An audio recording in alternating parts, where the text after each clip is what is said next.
Kollywood star hero, national award winning actor Dhanush స్వీయ దర్శకత్వంలో నటించిన తాజా చిత్రం రాయన్. ఇప్పటికే ఈ cinema promotional content huge buzz create చేశాయి. రాయన్ చిత్రాన్ని తమిళంలో top production house Sun Pictures నిర్మించగా, Telugu version Asian Suresh Entertainment LLP grand గా విడుదల చేసింది. అయితే ఇది ధనుష్ 50వ చిత్రం కావడం, అందున ఆయనే దర్శకత్వం వహించడం కారణంగా ఈ మూవీపై భారీ అంచనాలు ఏర్పడ్డాయి. ఈ నేపథ్యంలో ఈ రోజే ఈ సినిమా ప్రపంచ వ్యాప్తంగా థియేటర్లలోకి వచ్చింది. మరి ఈ సినిమా ఎలా ఉంది, అంచనాలను అందుకుందా లేదా అనేది తెలుసుకుందాం. కథ: కార్తవ రాయన్ కు ఇద్దరు తమ్ముళ్లు ఉంటారు. అందులో ఒకరు ముత్తువేల్, మరొకరు మాణిక్యం. వీరికి ఒక చెల్లి దుర్గ ఉంటుంది. చిన్నప్పుడే గ్రామం నుండి టౌన్ కి వచ్చేస్తారు. పెద్దయ్యాక చెల్లెలికి మంచి సంబంధం చూసి పెళ్లి చేయాలని, తమ్ముళ్లను బాగా సెటిల్ చేయాలని తపన పడుతుంటాడు. రాయన్ ఒక ఫాస్ట్ ఫుడ్ సెంటర్ నడుపుతుంటాడు. అయితే రాయన్ తమ్ముడు ముత్తు అందరితో గొడవలు పడుతూ ఉంటాడు. ఈ క్రమంలోనే ఒకసారి ముత్తువేల్ దురై మనుషులతో ఘర్షణ పడతాడు. అంతటితో ఆగకుండా దురై కొడుకుని చంపేస్తాడు. దీంతో రాయన్ కుటుంబం అందరినీ చంపేస్తానని దురై వార్నింగ్ ఇస్తాడు.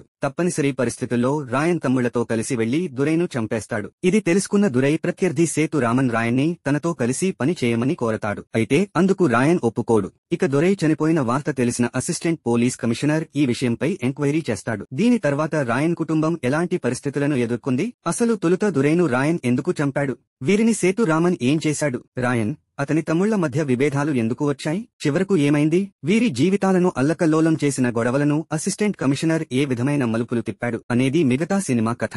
విశ్లేషణ: రాయన్ పాత్రకు సంబంధించి చిన్నప్పటి ఫ్లాష్ బ్యాక్ తో సినిమా ప్రారంభమవుతుంది. అనంతరం రాయన్ ఫ్యామిలీలోని మిగిలిన పాత్రలను పరిచయం చేస్తాడు డైరెక్టర్. సందీప్ కిషన్, అపర్ణ బాలమురళి మధ్య రొమాంటిక్ సీన్స్ అలరిస్తాయి. కథలో షాకింగ్ ట్విస్ట్ తర్వాత ఇంటర్వెల్ పడుతుంది. ఇక రాయన్, సేతు రామన్ మధ్య ముఖాముఖి సన్నివేశాలతో సెకండ్ హాఫ్ ఇంట్రెస్టింగ్ గా సాగుతుంది. తన సోదరిని కాపాడేందుకు ధనుష్ వేసే ఎత్తుగడలు ఆసక్తికరంగా ఉంటాయి. కథగా చూస్తే రాయన్ ఒక సాధారణ రివెంజ్ డ్రామా, కానీ ధనుష్ తన టేకింగ్ తో సినిమాకు న్యూ ట్రీట్మెంట్ ఇచ్చాడు. కంప్లీట్ రా అండ్ రస్టిక్ రూపొందించాడు. ముఖ్యంగా ఇంటర్వెల్ పోర్షన్ అయితే గూస్ బంప్స్ తెప్పిస్తుంది. నటీనటుల నుంచి అద్భుతమైన నటనను రాబట్టుకున్నాడు. దర్శకత్వం వహించిన తొలి సినిమా పాపాండి తోనే ఫిల్మ్ ఫేర్ అవార్డు అందుకున్న ఆయన ఇప్పుడు రెండో సినిమాతో మరోసారి సత్తా చాటారు. ధనుష్ 50వ సినిమాకు రాయన్ సరైన ఎంపిక. ఇక నటీనటుల విషయానికొస్తే ధనుష్ నటన గురించి ప్రత్యేకంగా చెప్పాల్సిన పనిలేదు. ఈ సినిమా కోసం ఆయన ట్రాన్స్ఫర్మేషన్ అయిన తీరు, స్క్రీన్ ప్రెజెన్స్ అదిరిపోయింది. కొన్ని సన్నివేశాల్లో అయితే ఆయన యాక్టింగ్ పీక్స్ లో ఉంది. ఇక సందీప్ కిషన్ కి